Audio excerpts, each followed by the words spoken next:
The next behavior we're going to teach is touching a target stick. Again, we talked about this. It can be anything. This is what I use a lot of times because it sits outside in the weather and I don't have to worry about it getting messed up. Touching this is going to be a really useful skill, first of all, for continuing to build the understanding of what the clicker means, and because this is going to be helpful in creating other behaviors as we go. So I'm going to move Forrest so that we're in the frame a little bit better, and we'll talk through it as if he had never done this before, although you guys don't, he knows this. Okay.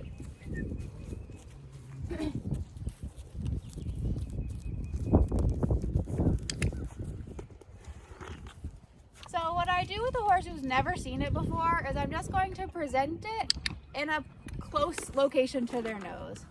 Again, feeding him in his personal space, and I'm not going to present the target until his head is in his own personal space. So if he's mugging me, the target doesn't come up. I wait till he's here, and then I'm going to offer it. So Forrest knows this, but most horses that I introduce this to, they want to check it out. Horses like to explore stuff with their noses and their mouths.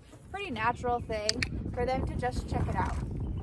If you have a horse who's nervous, or maybe they've got some kind of traumatic history, or they're just real skeptical of new stuff, because that absolutely will happen.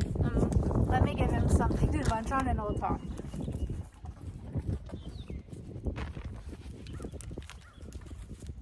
If your horse is more fearful, you might start by clicking them for I present the target and you look at it, or I present the target and you flick your ears towards it. Or you might go back to protected contact, not because you're uncomfortable with your horse mugging you, but because your horse is afraid of the target. So if they're not going straight for it, we need to kind of figure out how can we make this less intimidating. And some horses are just gonna need a little bit more hand-holding through that process than others.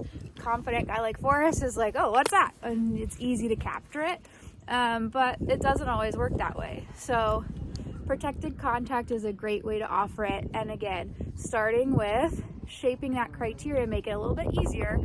Can you look at it? Can you put your ears towards it? Can you think about touching it, and work up to actually touching it? Because I know touch it with your nose seems like a simple task, but if your horse is having trouble with it, how can you break that down into smaller pieces and ultimately get them to touch it? Once they're touching it right in front of their face, you can progress to, like, can you reach over here and touch it? Let's see. I'm gonna feed him in the middle. Oh, good mechanics. Can you reach over here? So you can vary the location of the target. And my criteria, if my feet are still, I usually want the horse to touch it with their nose. So once they have the idea, I want him to actually touch the target with his nose if my feet are still. That's my rule.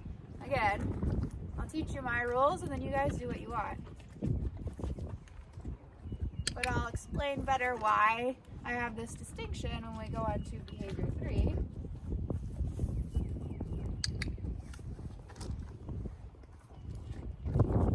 And we can kind of get fancy with it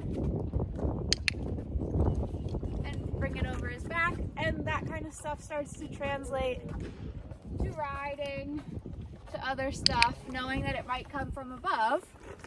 So I like to play around with that too. There's all kind of stuff. Okay. Gotta keep it concise.